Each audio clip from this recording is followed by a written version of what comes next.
Bienvenidos amigos de nuevo a este su programa de entrevistas en su canal preferido, Distrito TV, donde cada sábado por la noche, como bien saben, nos encontramos con todos ustedes para presentarles a invitados de lujo. Y a mí personalmente me hace mucha ilusión presentarles a nuestro invitado de hoy. Vamos a hablar de policías infiltrados, de agentes encubiertos, del terrorismo yihadista y de toda la problemática que existe sobre ese momento, sobre este asunto.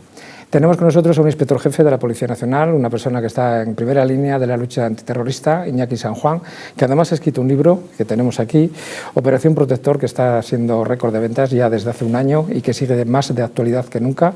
Con él vamos a hablar hoy, ya saben, entrevistas sin filtros, preguntas no pactadas, respuestas libres. Comenzamos.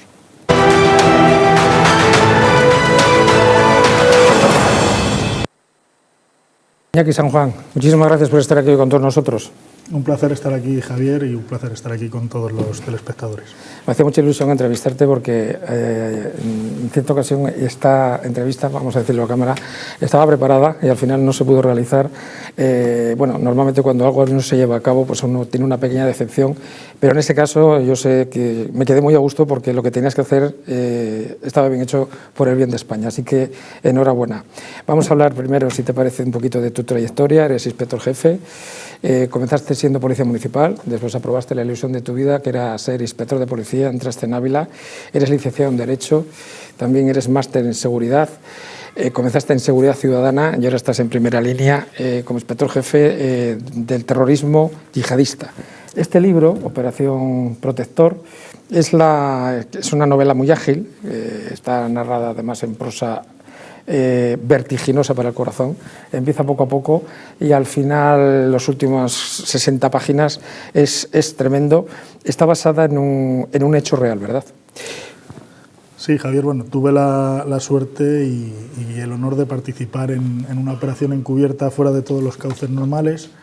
Esa operación encubierta trataba de evitar un atentado yihadista muy similar y de las mismas células que atentaron en la sala Bataclan o atentaron en Bruselas, y es cierto que lo que dices, que es muy rápido escribiendo, porque es mi primer libro, es basado en todo lo que vivimos, y entonces sabes cada momento lo que tienes que poner y va muy rápido. Esta, insistimos, es una serie de ficción, pero basada en hechos reales. Fue tan importante que pudo haber cambiado el destino de España y de Europa, ¿verdad? Sí, cualquier atentado del terror global, que es el terror yihadista y del que estamos todos expuestos, todos los países, y Europa bajo una gran amenaza desde hace muchos años, pues puede cambiarte muchas cosas. Puede cambiar incluso la libertad o vivir en libertad a los ciudadanos, que es lo que más tememos los que nos dedicamos a esto. Pues enhorabuena por lo que habéis conseguido y por lo que habéis evitado. El Hollywood hace muchísimo daño a las personas que ven la televisión, sobre todo las películas. ¿Cuál es la diferencia entre un agente encubierto y un infiltrado? Bueno, aunque se suele utilizar sobre todo en películas, en series o incluso en libros las mismas alusiones, un infiltrado es alguien que no está bajo control judicial o fiscal, no está autorizado para cometer delitos y puede captar información, y así se puede decir, aunque es una figura alegal, que ese es el riesgo que corre, pero puede captar información a efectos de inteligencia. El agente encubierto, aunque puede realizar lo mismo que el infiltrado, se puede equivocarse en las acepciones, sí que es cierto que ya está bajo un control judicial o fiscal. Por lo tanto, dentro del objeto de investigación puede cometer delitos, que es muy importante, ya que tú, si te metes en un ámbito terrorista o criminal, tienes que cometer delitos, si no, no entraría dentro del juego. Y, por supuesto, sus informaciones pueden ser utilizadas para la causa totalmente, y creo que es una de las figuras, con la legislación tan dura que tenemos en nuestro país, pero creo que es una de las figuras de investigación más importantes en cualquier operación, no solo de terrorismo, con la complejidad que conlleva, sino también de crimen organizado o de narcotráfico. Luego vamos a profundizar, si te parece, sobre ese análisis jurídico. Te voy a hacer un par de preguntas sobre ello. Pero mira, en el FBI y en el Reino Unido dicen que para ser un agente infiltrado que deberías de tener entre 25 y 45 años, preferentemente hombre, ser una persona con estudios medio altos y tener don de gentes. Tú que tienes experiencia, porque aparte que lo has sido, lo estás supervisando ahora, de todas las que he señalado para ti, ¿cuál es la más importante cualidad que sin ella es imposible que una persona pueda ser infiltrado? discrepo de... aunque lo dice el FBI y el Reino Unido, es lo que dicen ellos en sus manuales. Son muy buenos en introduciendo agentes encubiertos y en operaciones encubiertas, pero en la realidad supera siempre a la ficción o a lo que se pone sobre un papel. Creo que el perfil principal de un agente encubierto es dos cosas que se tienen muy en cuenta para su formación posterior y las pruebas que se le va a hacer. Una es el entorno criminal en el que se va a introducir, muy importante, y la principal es la personalidad que tiene ese infiltrado o futuro agente encubierto. ¿Por qué digo la personalidad? Porque esa personalidad tú puedes moldear partes, pero hay partes que son muy difíciles de sacar de una persona. Y lo principal que necesita un infiltrado, un agente encubierto, es la capacidad de adaptación. Eso es primordial. En ocasiones se puede incrementar parte de esa capacidad de adaptación, pero en otras, si no tienes ese carácter de tu personalidad, es muy difícil sacarlo. Y creo que la capacidad de adaptación es lo más importante en cualquier agente encubierto. Roberto, que es el protagonista de la novela, es una persona que recibe una instrucción durísima para entrar, durísima. Incluso como los geos. ¿Cuánto tiempo se necesita, Iñaki? Me imagino que será diferente, pero ¿qué tiempo mínimo se necesita para infiltrar a una persona en una organización terrorista con la responsabilidad que tiene? Pues mira, Javier, estamos acostumbrados, como muy bien has dicho antes, a figuras como James Bond, sí, que me encanta, pequeñito. Para las películas. Pero verdaderamente no tiene nada que ver con la realidad por una sencilla razón. Un infiltrado, un agente encubierto nunca va a estar solo. Hay mucha gente detrás trabajando, desde el equipo de seguridad hasta el handler o manipulador, que es una figura clave, en el libro sería Alejandro, y es clave. ¿Por qué? Porque es la persona que mantiene contacto con la realidad al infiltrado o agente encubierto y le mantiene en el lado bueno, porque pasan mucho tiempo con los malos y puedes tener problemas de saber lo que es lo bueno o lo que es lo malo. Entonces esa figura es primordial. Y por supuesto el equipo de seguridad, que no solo da seguridad al agente encubierto, sino que además establece toda la cobertura. El éxito de cualquier infiltración o operación encubierta no solo es la actuación del agente encubierto, que yo siempre la cito para cifras cerradas a las personas que nos están viendo, que es un 10% del éxito de una operación encubierta es la actuación del agente encubierto. Parece raro lo que digo, pero el 90% del éxito es la cobertura. Es esas personas que te han generado un pasado, un presente y un posible futuro. Y eso es lo que te va a dar el éxito. No puede aparecer un agente encubierto como un paracaidista, como llamamos nosotros, en el tráfico de armas, en el tráfico de drogas o en el terrorismo. No, tiene que haber una introducción, tiene que haber una cobertura demostrable, por muy difícil que parezca. Es extremadamente complejo, pero la gente que se dedica a eso lo consigue. Y todo eso es lo que hace el éxito de una operación encubierta. La formación es importante también, y el periodo en el que tú tardas en formar o en que esa cobertura pueda hacerse real varía muchísimo. Pueden ser semanas o pueden ser años hasta que un agente encubierto esté preparado no solo por su actuación, sino por la cobertura que tiene para poder entrar en el sitio en el que es necesario que entre, en ese entorno criminal o terrorista que lo necesitamos. Y a lo mejor muchos meses anterior ha estado en otros ámbitos que no tienen nada que ver con el que es objeto de investigación. Pero ¿por qué está en esos ámbitos diferentes? Para generar esa cobertura. En el libro, no quiero hacer spoiler, no les voy a hacer spoiler porque tienen que comprarlo y leerlo, pero hay un capítulo un poco especial, que es cuando está con el manipulador, o como se dice en el ámbito de la defensa, que le está en una lóbrega habitación, le dice: Roberto, vente acá. Le señala enfrente una agencia de banco y le dice: ahí en 24 horas tienes que abrir una cuenta bancaria sin ningún documento, lo cual evidentemente, vamos a ver, muy legal no es, y lo curioso es que lo consigue, es lo único que les voy a decir. Vamos a ver, es tan duro esas pruebas, porque esa prueba cuando uno lo ve dice: ostras, lo que hay que hacer para conseguirlo, que por cierto lo consigue. Las pruebas físicas son duras, pero las pruebas físicas te ponen al límite de cualquier infiltrado agente encubierto, por si tiene que aguantar una tortura, por si tiene que aguantar determinado estrés en situaciones. Pero las pruebas psicológicas, y tú, Javier, lo sabes muy bien por todas las cosas que has tenido que vivir en el ámbito profesional policial, son mucho más difíciles. ¿Por qué son mucho más difíciles? Porque ahí no es que no sabes el aguante que tienes o la solución, pero tienes que tenerla, sino esa frase que se dice siempre en el libro y es real, que es o cumples esto en este periodo de tiempo o estás fuera. Era constantemente. Suponer que estás fuera, no lo sé si estaría fuera el agente encubierto teniendo una operación entre manos como era tan importante, pero la presión era brutal. La cuenta bancaria es una de ellas, pero hay otras pruebas psicológicas que te daban un pequeño dossier, y sí es cierto que esa capacidad que hablábamos antes de adaptación de un infiltrado agente encubierto es extremadamente importante. ¿Por qué? Porque tú tienes que adaptarte a lo que te piden y buscar soluciones. Y si no las tienes, vas a defraudar a todo el mundo y vas a estar fuera. Pero esas soluciones muchas veces pasa, y en la realidad pasa así, es lo que tiene que orientar la actuación de un agente encubierto, en saber qué debilidades es el que tienes enfrente. Y normalmente, por mucho que nos empeñemos, el ser humano en general tiene una debilidad o dos debilidades importantes. Uno es el poder y otro es el dinero.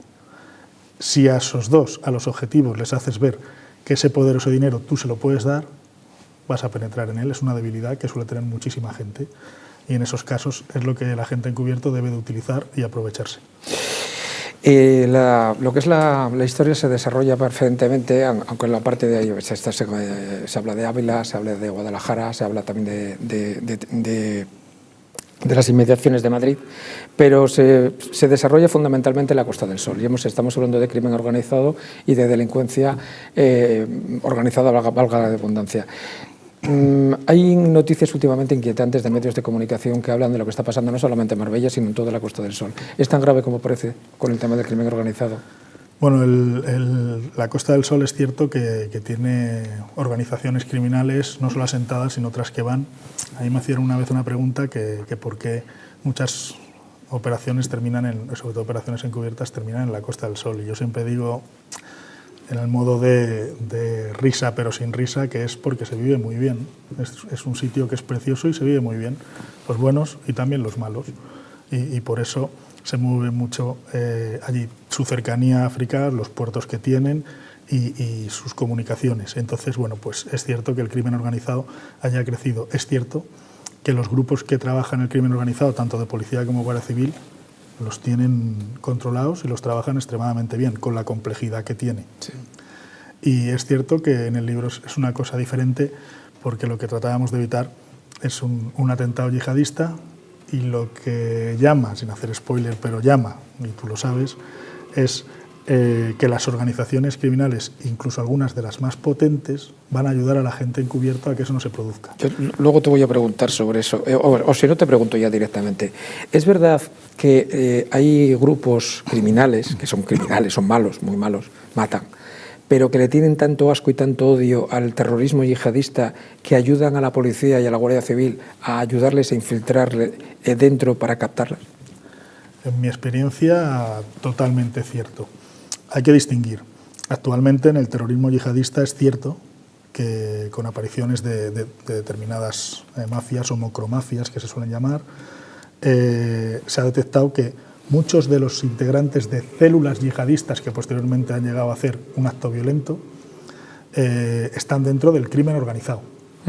Y se basan o se sirven de esas estructuras que tienen las organizaciones criminales propias para posteriormente servir de armas, de explosivos o radicalizar a gente y que pueda haber actos violentos. Pero organizaciones criminales como tales que solo se dedican a su mundo criminal, con todo lo malos que son, pueden llegar a ayudar a las fuerzas y cuerpos de seguridad del Estado o al Centro Nacional de Inteligencia para evitar un atentado yihadista. No porque ellos sean muy buenos. No, que son malos, sino claro, que son muy malos. Es que un atentado yihadista les perjudica a ellos en la imagen, claro. Que les perjudica porque les atrae mucho más a la policía y a la Guardia Civil. Muchos controles, claro. mucha seguridad en determinados entornos y sus negocios. O sea, que es una forma de quitarse competencia. No es que sean buenos, que no son buenos, sí, son muy malos. Lo que pasa es que ayudan porque les interesa a ellos, ¿no? Eso es. Tremendo, pero es así. Sí es cierto que, bueno, son negocios. Que yo hablo mucho con compañeros que realizan otras operaciones encubiertas y son buenísimos en narcotráfico o en crimen organizado, pero sobre todo en narcotráfico hay buenísimos. Tenemos agentes encubiertos y operaciones policiales o de la Guardia Civil que son buenísimas. Y yo siempre les digo, a modo de pique, cuando estamos juntos, y les digo, el problema, la diferencia que hay es una operación de narcotráfico que sale mal, te introducen la droga. Es algo muy fastidioso, sobre todo porque lleva un trabajo detrás de los grupos de policía judicial tremendo. Pero en Operación Protector o en operaciones antiterroristas, si tú fallas, puede haber víctimas, porque el terror global está por encima de cualquier organización criminal de cara a la propia ciudadanía. Mira, Iñaki, cuando la vez que te iba a entrevistar hace unos meses, un mes antes estuve con una persona que te conoce, que también estuvo infiltrado, luego fuera de cámaras te diré quién es, aunque este es del ejército, y le comenté y le dije, vamos a ver, para estar ahí tenéis que estar muy equilibrados emocionalmente, y me dijo, no, Javier, para nada, no te hagas líos, al contrario, hay que estar como una regadera, hay que estar absolutamente loco para que te convenzan de hacer este tipo de trabajo. ¿Estás de acuerdo con esta apreciación? Bueno, equilibrado tienes que estar en una parte. Es cierto que bueno, tienes que poner mucho de tu parte para llevar esto. Tiene que ser voluntario, que nunca, claro, eso está claro. Nunca se dice, pero es cierto que tienes que ser voluntario, y es cierto que hemos tenido agentes encubiertos o infiltrados incluso extremadamente buenos en los cuerpos policiales y en el Centro Nacional de Inteligencia, que es cierto que hace una labor extraordinaria. No suele decirse, no quieren salir en ningún lado. Mira que peleo con ellos para que salgan, y verdaderamente hacen operaciones encubiertas extraordinarias que luego solo la pasan a la Policía Nacional, a la Guardia Civil, para que metamos nosotros el gol, y todo el trabajo que lleva detrás es de ellos. Y en el ámbito de infiltrados agentes encubiertos estamos acostumbrados también, como dice esa persona, y en el ejército, en CIFAS y demás también hacen operaciones impresionantes, a un hombre en el mundo criminal o en el mundo terrorista, en el mundo de la seguridad de esos malos, pero ha habido casos en los que compañeras realizan trabajos extremadamente difíciles, extremadamente complicados, y que verdaderamente son auténticas heroínas, porque no hay que olvidar que en el mundo criminal o el mundo terrorista es extremadamente machista, mucho más del mundo normal. Ahora, y esas compañeras hacen unos trabajos espectaculares. Ahora que me preguntas este tema, que es un poco delicado, vamos a ver cómo te hago la pregunta para que no se asuste nadie. Como bien dices tú, el introducir a las mujeres dentro del mundo yihadista, que son machistas, que son, en fin, de lo peor que hay para la mujer, en fin, solo hay que ver Afganistán y toda esta banda, que se les permite entrar en Europa y en Occidente con esas prácticas, en fin. Es voluntario, pero ¿qué líneas rojas, y creo que me estás entendiendo, se marcan con el tema de las mujeres, teniendo en cuenta en el mundo a veces en el que se meten, y creo que todos los que nos están viendo lo entienden perfectamente, sin ir más allá? Bueno, pues los papeles más desagradables, os lo diré, luego depende de cada infiltración o a dónde queramos llevar. Puede ser una infiltración que quiera llegar a perfiles radicalizados de entornos de mujeres, por lo tanto su actuación no es tan sumamente complicada o de pasar ciertas líneas, y otras que tienen que estar en determinadas células o grupos criminales ya más cercanos a los verdaderamente malos o importantes o peligrosos. En este segundo caso, en el primero, es extremadamente complejo para ellas, por supuesto, para todos, pero para ellas mucho más. Y la única, en una operación encubierta, por lo menos en el caso mío, que ahora lo llevo bastante peor, ahora no estoy operativo, de inspector jefe no estás operativo, lo único que me puede pasar es tropezarme en el despacho y que me caiga, pero lo llevo bastante peor porque si un agente de los que están bajo mi mando o trabajan conmigo le pasara algo, yo no me lo perdonaría, aunque no esté directamente, pero no me lo podía perdonar. Y lo paso bastante mal porque me engañan, igual que engañaba yo antes, pues me engañan a mí ahora. Y las compañeras que llevan a cabo esas actuaciones, línea roja como tal, no hay. La única línea roja es que siempre tiene que saber cualquier infiltrado, infiltrada, agente encubierto, que trabaje para servir al ciudadano, que trabaje para su país, como es España, tiene que saber que la única línea roja es trabajar para tu país y para servir al ciudadano. Es lo único que nosotros exigimos. Las situaciones, tanto en el ámbito criminal como en el de terrorista, de una operación encubierta, son muy cambiantes. Fluctúan en minutos. Y hay ocasiones que esa capacidad de adaptación es lo más importante.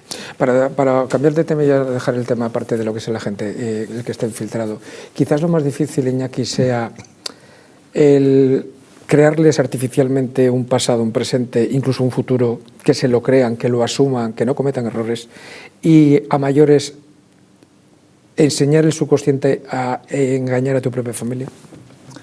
La familia hay que mantenerla al margen siempre. Sí, pero tú sabes como yo que a veces no se puede. La familia es un elemento de desconcentración extremadamente importante, sobre todo cuando se va a producir las entradas importantes a llevar a cabo la operación encubierta. Entonces, si no la aíslas a la agente encubierto y lo mantienes fuera de todo su entorno personal y fuera, sobre todo, de su familia, posiblemente la operación encubierta salga mal. Y se hace, y los agentes encubiertos lo asumen. Sí es cierto que siempre hay un contacto para la familia porque puede pasar algo, algún familiar, un problema de salud, un fallecimiento, algo extremadamente importante, y hay que sacar o extraer para que el agente encubierto esté con su familia. Hay que tener esos mecanismos. Sí. Pero en los momentos importantes hay que extraerlos. Si tiene que estar 2 semanas sin hablar con nadie, está 2 semanas sin hablar con nadie. Y eso lo tiene que asumir. Cuando hablamos de este tipo de personajes, a todos se nos viene a la memoria Johnny Depp interpretando el papel de Joe Pistone junto al mítico Al Pacino, que por cierto la película no tiene absolutamente nada que ver con la realidad, no tiene absolutamente nada que ver. Cuando llega al barco, eso no fue así, él ya sabían quién era, se lo iban a matar, lo tuvieron que sacar, y no es así. Pero lo que sí que es cierto es que esa historia tremenda de 4 años de infiltración, que se jugó todo, casi se separa, al final le dieron una palmada en la espalda, $500, y a día de hoy todavía tiene que estar escondido. ¿Merece la pena, Iñaki? Bueno, yo hablo por mí, Javier. Sí es cierto que el reconocimiento que yo he tenido, que gente ha tenido, siempre ha sido bueno. Hemos estado en situaciones extremadamente complicadas, a veces han salido bien, a veces han salido fatal. Como decía un amigo mío, hubo una ocasión que si las cosas creíamos que iban a salir mal, salieron peor. Y es cierto que yo ahí sí que he tenido el apoyo sobre todo de la gente tuya y de mis compañeros. Siempre han apoyado, y además muy fuertemente. Y de otros cuerpos también, incluso cuando ha salido bien o cuando ha salido mal. Es un paso muy importante. Yo siempre digo que aunque estés de infiltrado, de agente encubierto en una operación, en un entorno que tú creas que no es peligroso dentro de lo que cabe, si tú haces ese paso y te introduces en cualquier ámbito de operación encubierta, tienes que tener en cuenta que tu vida no volverá a ser igual. Eso es una cosa importantísima que lo sepa la gente. Incluso después. Después, porque además el mundo... Mira lo que le ha pasado al chico este que estaba infiltrado entre esa mugre ahí en Cataluña, y resulta que lo descubrieron, le han puesto la foto, y bueno, ahí sí que creo que las autoridades han portado bien con él porque lo han sacado de España, ¿no? Pero tremendo lo que hicieron con él. Pero no solo eso, es decir, aunque estés en determinados entornos que no puedan ser peligrosos para tu vida o tu integridad física como tal, en ese caso sí podría ser peligroso, bastante peligroso, pero aunque estuvieras en entornos que no fueran criminales o terroristas, tu vida no volverá a ser igual, porque pueden pasar 3 años, tú ya nunca te vas a olvidar, nunca tienes que olvidar tus medidas de seguridad, y vivir permanentemente con medidas de seguridad es extremadamente complicado. Y luego, aparte, Iñaki, si me lo permites, que aquí el protagonismo siempre es el invitado, ese mundo no perdona. No. O sea, ese mundo no perdona. No. Y pueden pasar 4, 5, 10, 15, 20 años, pero te pueden descubrir en cualquier momento. Eso es. Además es que yo siempre digo que el mundo es un pañuelo, sí. Y un pañuelo lleno de mocos. Sí. Y vas a cualquier lado 3 años después, a Las Palmas de Gran Canaria de vacaciones con tu familia, y te encuentras a personas que, ya digo, que no solo supone tu peligro contra la integridad física, es que es una situación, o se puede producir una situación muy desagradable, que detecten a un compañero o a una compañera que ha estado introducido en un entorno, cuando ha vuelto a su vida, es extremadamente desagradable. Vamos a ver, sobre esto a ver si nos lo aclaras un poco, porque hay mucha gente que nos está viendo y tiene dudas. A raíz de la Convención de Naciones Unidas de Viena del año 88, ahí se admite a nivel mundial la figura del agente encubierto como prueba judicial, por decirlo de alguna manera, válida en cuanto a hecho indubitable. En España creo que se está regulado a partir del 99, ¿vale? Pero esta fórmula, que vale lo mismo que una declaración, que un documento, que un vídeo, ¿en qué tipo de delitos y cuándo se puede utilizar? Que sobre esto hay muchas dudas. Bueno, normalmente se puede utilizar o en organizaciones criminales, grupos criminales o terroristas. ¿Se pueden utilizar para otras? Bueno, hay que ver, hablando con Fiscalía o hablando con la Judicatura, si hay posibilidad o se puede meter en otros entramados. Pero normalmente organizaciones o grupos criminales y terroristas, si es para lo que se utiliza. Si fuera solo para una persona de crimen organizado, no se suele utilizar el agente encubierto. Para un grupo o para una organización, sí. Antes hablabas tú de una figura que es tanto más importante, que es la figura del controlador o la figura del manipulador que utilizan, que ya el nombre tiene tela. Vamos a ver, me imagino que de la misma forma que hemos estado hablando antes, que hay que reunir un mínimo de condiciones, estamos hablando de una persona que tiene en sus manos la vida de otra, que tiene información que la otra no tiene y que incluso puedes dar órdenes inmediatas de sacarle porque le van a matar. Entonces, ¿qué perfil tiene que tener esa persona aparte de mucha experiencia? Y me imagino que tendrá también dedicación exactamente igual que la de la otra persona, ¿no? Sí, creo que el manipulador es de cualquier operación encubierta, posiblemente sea la persona que peor lo pasa. A mí Yo estoy de acuerdo. En las experiencias mías como agente encubierto, cuando estás dentro, en la propia operación, te metes tanto, te mimetizas tanto, te conviertes tanto, tan formado para eso, que no pasas absolutamente... puedes pasar miedo, claro que pasas miedo, porque salga mal la operación, no por ti mismo. El manipulador tiene un miedo constante. Cuando entra el encubierto, cuando sale el encubierto, si ha salido bien la operación, y sobre todo hay que tener en cuenta que es el enlace principal del agente encubierto con los grupos de investigación, que estos dos no se tienen que conocer, para que toda la operación encubierta o lo que se transmite por investigación a la autoridad judicial y fiscal esté objetivo, sin estar con las circunstancias personales que ha vivido el agente encubierto. El agente encubierto hace sus notas de contacto, sus declaraciones, etcétera, las transmite al manipulador al grupo de investigación que lo transmitirá a la autoridad judicial o fiscal. Que estos dos no se conozcan es prioritario para la causa. Dedicas el libro a las víctimas del terrorismo, ¿verdad? Sí. Bueno, pues de víctimas del terrorismo no, pero del terrorismo yihadista, de lo que es de su captación, de su financiación, de si hay peligro o no real ahora mismo en España y en el mundo, vamos a hablar inmediatamente después de la publicidad. No se muevan, que volvemos enseguida.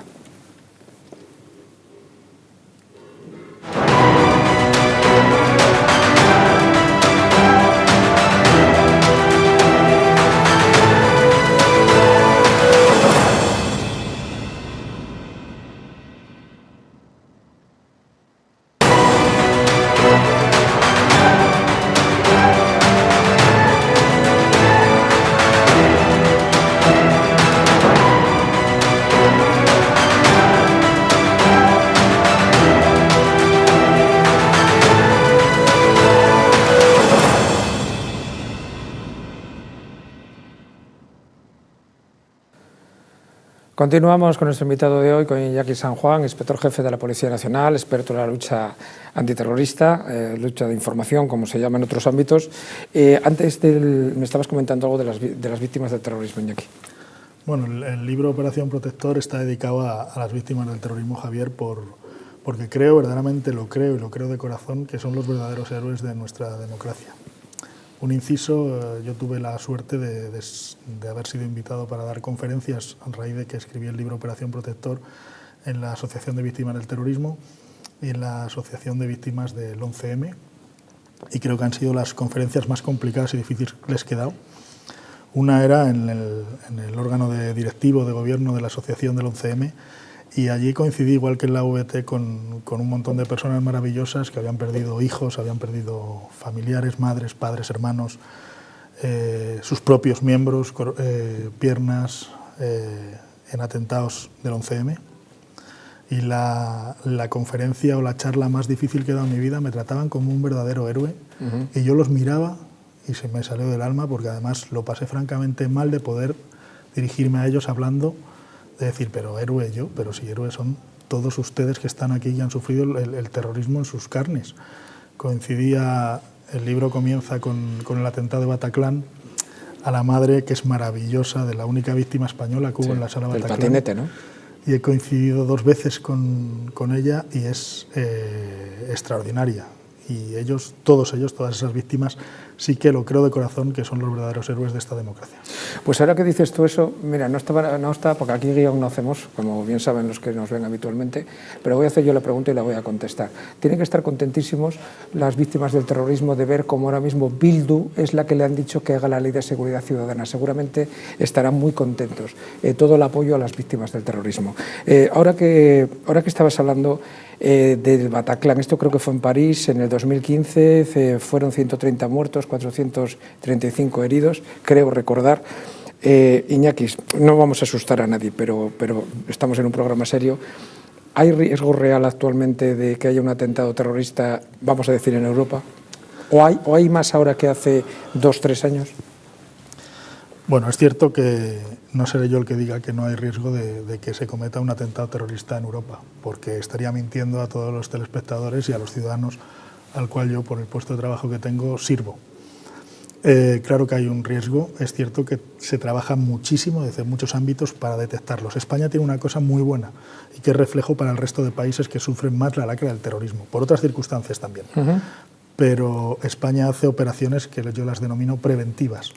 Es decir, cuando una vez que se tienen todos los indicios criminales necesarios, se actúa y se neutraliza la célula o ese terrorista individual, ese mal llamado por la prensa lobo solitario.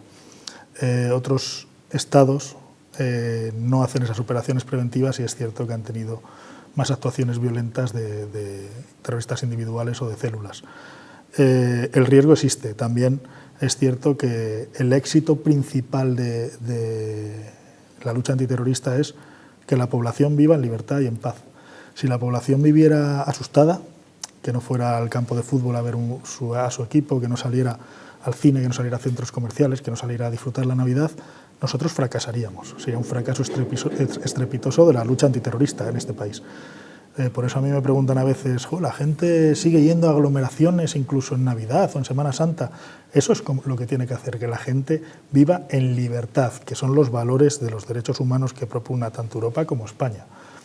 El riesgo existe, pero para eso yo sí que puedo decirlo, Javier, que Guardia Civil, Policía Nacional, Centro Nacional de Inteligencia, policías autonómicas y policías locales y todos los que nos dedicamos a esto, nos vamos a dejar la piel para evitar que haya un atentado terrorista. Y si ocurre, esperemos que no, poder reaccionar inmediatamente y dar seguridad al ciudadano. ¿Tú crees que influye algo la situación geopolítica internacional a raíz del recrudecimiento de los ataques terroristas de Hamás y todos estos grupos con un Estado soberano como Israel? Sí, vamos, de hecho estamos teniendo bastantes más operaciones actuales, de operaciones de investigación, desde que el conflicto en Oriente Medio se incrementó con el ataque terrorista que sufrió el Estado de Israel y la guerra que se inició en Gaza o ahora actualmente con Hezbollah. Es cierto que el entorno geopolítico es extremadamente complejo y convulso, y es cierto que cualquier circunstancia geopolítica en relación con esas zonas y con esos grupúsculos, que no hay que olvidar que Hamás es un grupo terrorista, pues incrementa en bastante nivel la peligrosidad. En la prensa aparece últimamente una preocupación de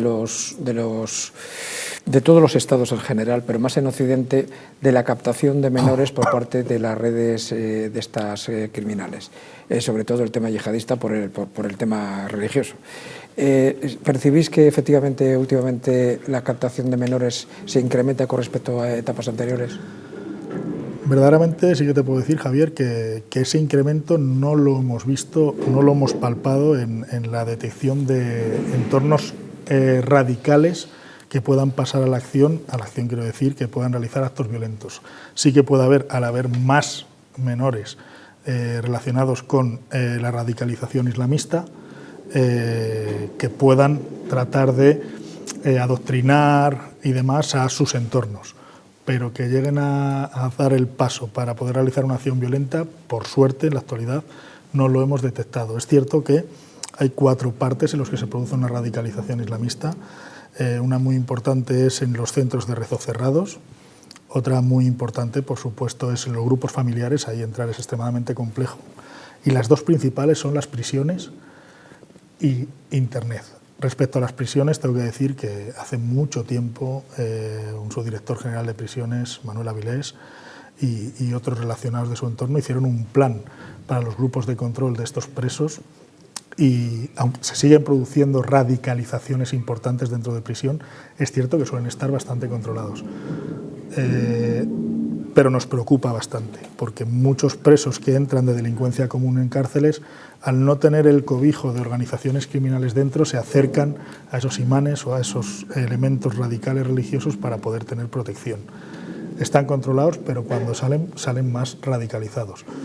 Y con la aparición de Daesh, del Estado Islámico o ISIS, todo cambia y es cierto que tenemos que evolucionar y evolucionamos como fue a ese cibercalifato en el cual la radicalización, captación y propaganda islamista en esa Internet tanto oscura como en normales canales de comunicación ha sido extremadamente complejo.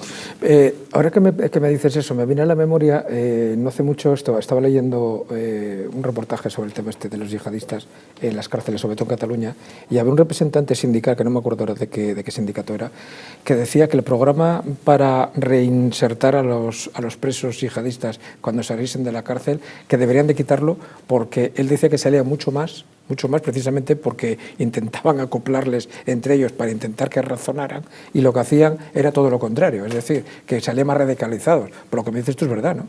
Bueno, los compañeros, los funcionarios de prisiones que se juegan la vida, es tremendo eso. la vida dentro y cada día más, de las prisiones, sí. Es cierto que mantienen un control y que nos dan unos avisos extremadamente importantes para, una vez que salen, poder ver si verdaderamente la radicalización, como ellos han detectado dentro del centro penitenciario, es solo ficticia o de protección, o verdaderamente han pasado a un plano que es más preocupante.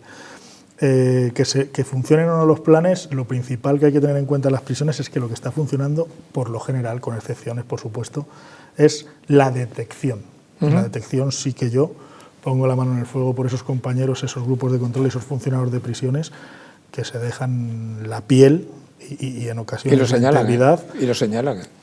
Pero son capaces de detectarlos son unos profesionales excelentes y avisarnos antes de que se produzca la radicalización importante. Nosotros ya estamos informados.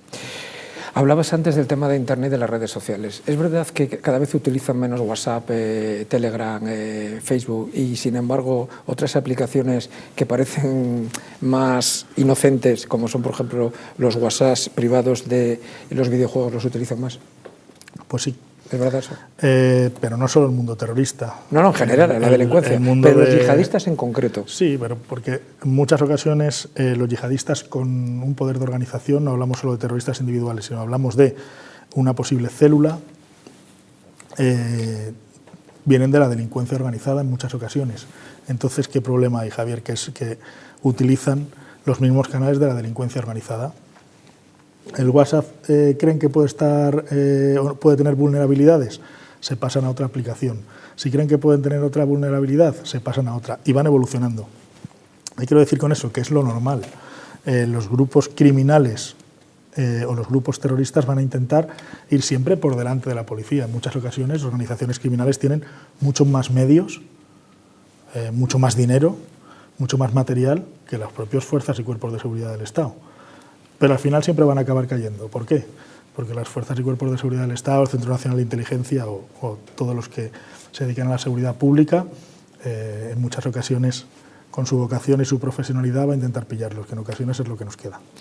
Hablabas antes de la Deep Web, que vamos a decir a la gente que no conoce un poco esa terminología, es esa zona profunda de Internet que no se llega, no se indexa con el tema de los buscadores tipo Google y todos estos. Y te voy a hacer una pregunta, dos preguntas en una. El nivel de rastreo en ese mundo tan complicado, si se puede seguir, o hasta donde se puede decir también. Y luego, el tema de la inteligencia artificial.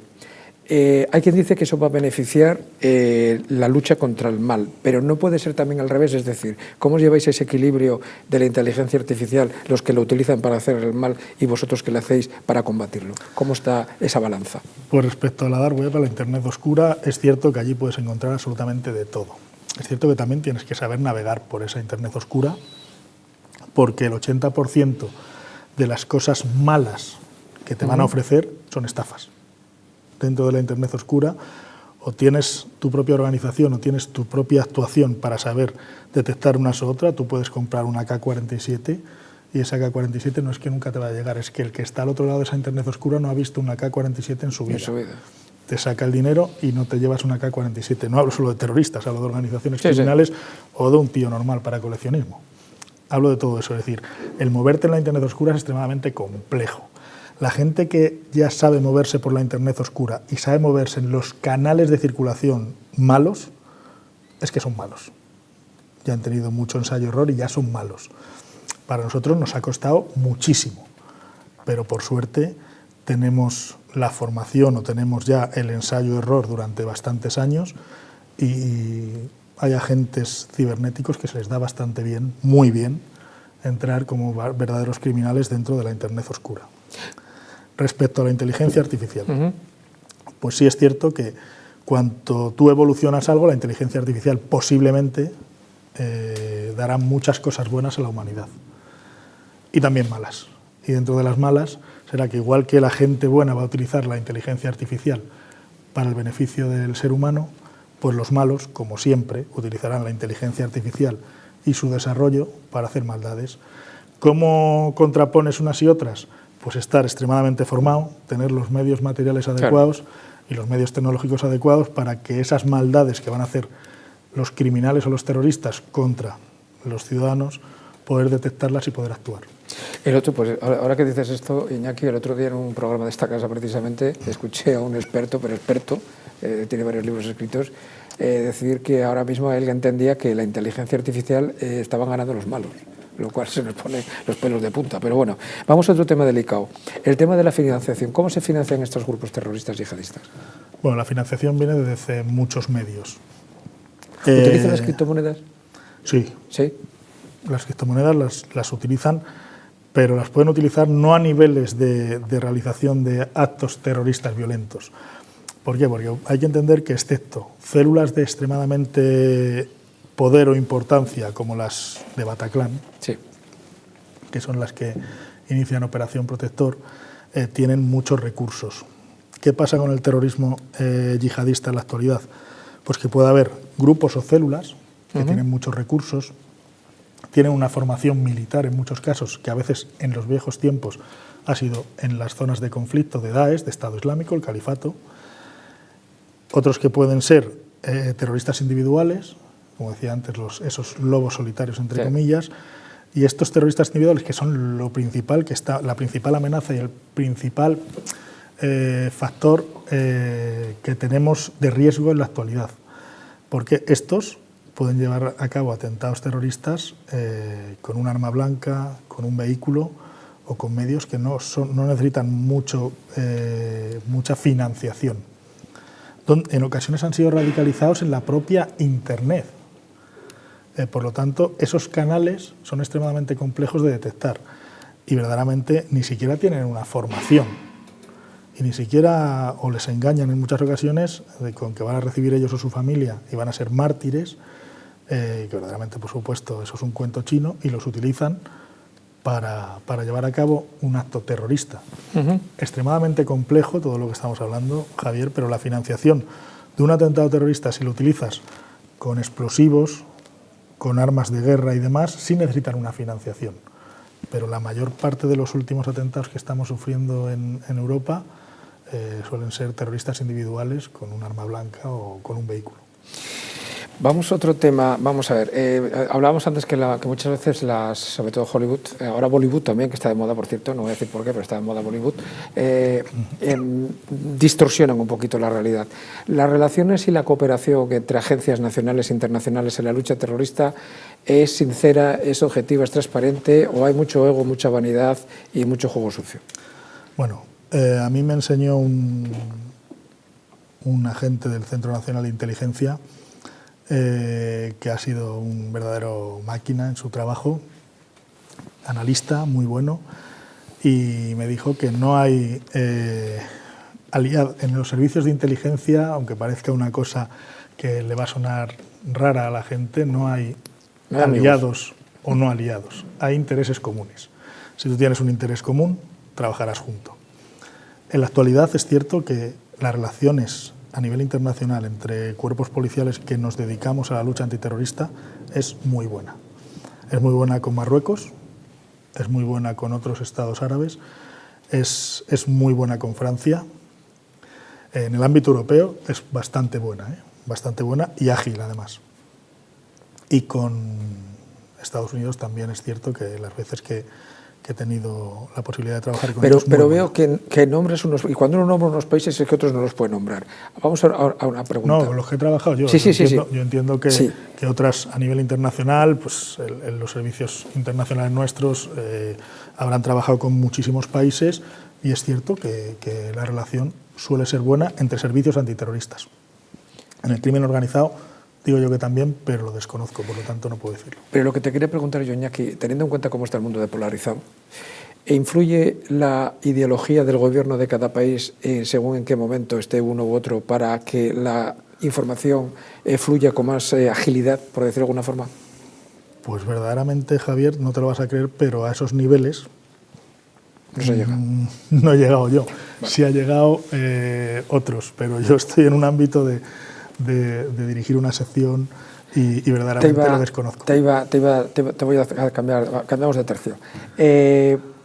Antes has nombrado los lobos solitarios.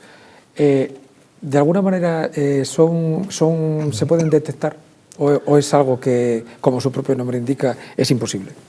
Pues los lobos solitarios es el mayor reto de la lucha antiterrorista. ¿El mayor reto? El mayor reto. No estábamos acostumbrados. Sí estábamos acostumbrados a algún terrorista solitario anarquista. En Madrid tuvimos un terrorista que intentaba emular a Kaczynski de sus viejos tiempos, a Luna Bomber.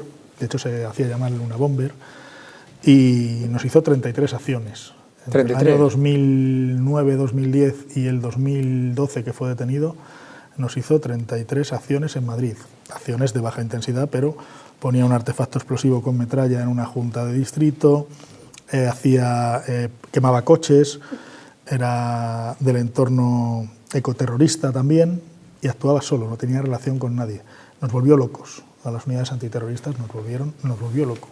A ver si lo quería hacer por el 33, por la edad de Cristo, que era un mensaje encubierto. No sé, pero nos volvió locos. A ese mismo sentido pasa en el ámbito del yihadismo, pero con mayor peligrosidad, porque es cierto que tratan de causar el terror global. Entonces, el aparato de captación, desde que apareció Daesh, aunque haya desaparecido el Estado Islámico en el califato, pero sigue en Internet tan sumamente potente que la radicalización se puede proceder en terroristas guiados, terroristas individuales o lobos solitarios guiados, que les va guiando la propia organización terrorista sin tener enlace con él, pero solamente por Internet, o inspirados, que son verdaderamente personas que tienen problemas psicológicos y que no tienen ni idea ni de rezar, ni de dónde está la Meca, ni de absolutamente nada. Pero ese día se levantan, tienen un proceso de radicalización extremadamente rápido y detectarlos es muy complicado. Sí es cierto que aquí aprovecho este escaparate tan bueno para decir que la colaboración ciudadana, aunque suene tópico, es extremadamente importante para todos los que nos dedicamos a la lucha antiterrorista. Voy a poner un ejemplo con los atentados de las Ramblas, los execrables atentados de las Ramblas en agosto de 2017. Yo dirigí, estando de inspector, las operaciones que se hacían en Madrid de posibles llamadas de colaboración ciudadana mientras estaba buscando al terrorista, o si al terrorista fugado, o si había cualquier relación con los atentados allí. Recibimos de colaboración ciudadana solo en 8 días 107 llamadas telefónicas. Se comprobaron las 107 por mis equipos. Trabajaron espectacularmente la gente y de esas 107, 6 se abrieron una investigación y de esas 6, 3, 4 llegaron a detención y a neutralización de amenazas graves. Con esto quiero decir que la colaboración ciudadana, esa llamada de, oye, pues he visto esto raro, que la gente no dude en hacerlo, que nosotros estamos para eso. Ojalá todas las llamadas que recibamos no lleguen a nada. Ojalá, aunque se haya trabajado mucho, pero no lleguen a nada. Pero en ocasiones, si hay algo, se sacará algo y evitaremos algo mucho más importante. Mucha gente critica, y expertos incluidos, critican el problema con algunas mezquitas. ¿Es verdad que hay discursos de odio radicalizadores dentro de algunas mezquitas en Europa? Sí, en Europa se han detectado muchos discursos verdaderamente de odio hacia lo occidental y peligrosos. Y Europa ha empezado a tomar medidas en el asunto y a hacer expulsiones por su seguridad nacional. España también lo hace, pero es cierto que los imanes o posibles imanes que pudieran venir radicalizados o que quisieran radicalizar a la mezquita, no lo creo que lo hicieran en oraciones o en rezos públicos, porque sabe que eso, Javier, te lo puedo asegurar, nos va a llegar. Hablábamos antes de polarización mundial, que afecta ya todo, ya prácticamente, hasta que ya digas uno que ya hay otra lo mismo, pero en contrario, cada vez mayor. Ahora está de moda la gente que habla del de la crítica al buenismo. ¿Vale? Entonces, hay quienes dicen que las leyes, en general con la delincuencia, pues que son muy laxas. Sin embargo, hay otros que dicen que, bueno, que el diálogo, el consenso, la reeducación, la reintegración. Las leyes para luchar contra el terrorismo tan salvaje como es este, porque yo creo que es las peores lacras, pues lo demás es delincuencia grave, está claro, matan, decapitan, pero bueno, podemos decir que son entre ellos, pero es que esto va mucho más allá.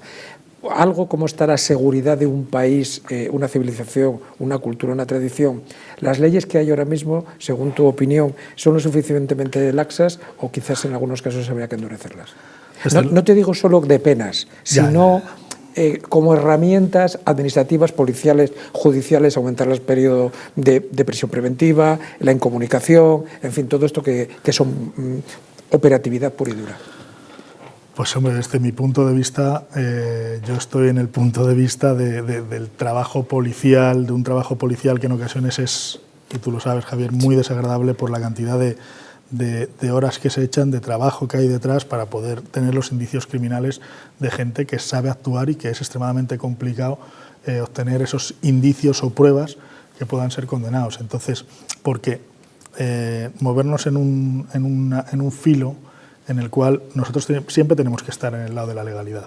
Y eso nadie lo tiene que olvidar. Bueno, eso está claro. El Estado de Derecho es eso. Lo que pasa es que la ley se cambia. Claro, la policía mantiene siempre el lado de la legalidad. Ojalá a los que les corresponda, por supuesto, no me corresponde a mí, se pudieran realizar unas leyes en las cuales la persecución del terrorismo, y sobre todo un terrorismo tan sumamente difícil de actuar contra él, que es el terrorismo yihadista, ojalá fueran leyes mucho más buenas para la actuación policial, o que se pudieran o permitieran hacer a las fuerzas y cuerpos de seguridad actuaciones mucho más flexibles para poder neutralizar estas amenazas. Dicho esto, ojalá. Hay otra preocupación, sobre todo ahora con este problema que tenemos, sobre todo en España, de la inmigración ilegal que está viniendo en masa. La gente que está preocupada por los retornados que vienen de países que están en guerra. Y hay quien critica, el otro día, sin ir más lejos, estuvimos aquí entrevistando a Samuel Vázquez, y él está muy preocupado porque dice que España no tiene los mecanismos suficientes para evitar que pueda entrar cualquiera. ¿Existe preocupación en los sistemas estos preventivos o en brigadas como la vuestra sobre esta gente? Bueno, sobre la inmigración en general, no es que tengamos una preocupación de los inmigrantes, sí que hay una preocupación de que... No, te digo de los retornados, claro, de esta gente que vienen de la guerra. Que foreign fighter, claro.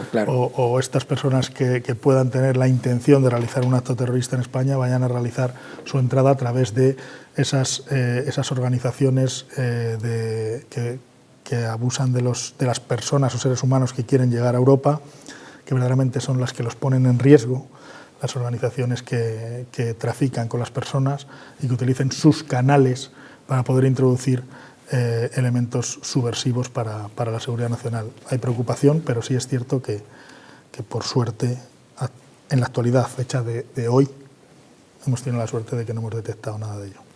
Me encantaría seguir hablando contigo horas y horas, pero como bien sabes, esto de la televisión tiene un problema del tiempo.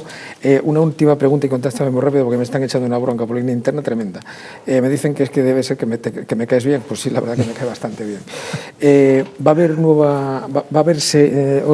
Vamos a tener, con respecto a Operación Protector, como ha hecho Arturo Pérez Reverte con Lorenzo, saga. ¿Va a haber una segunda o se va a quedar aquí? Roberto. Bueno, diré una cosa especial porque somos amigos y lo diré a todos los telespectadores.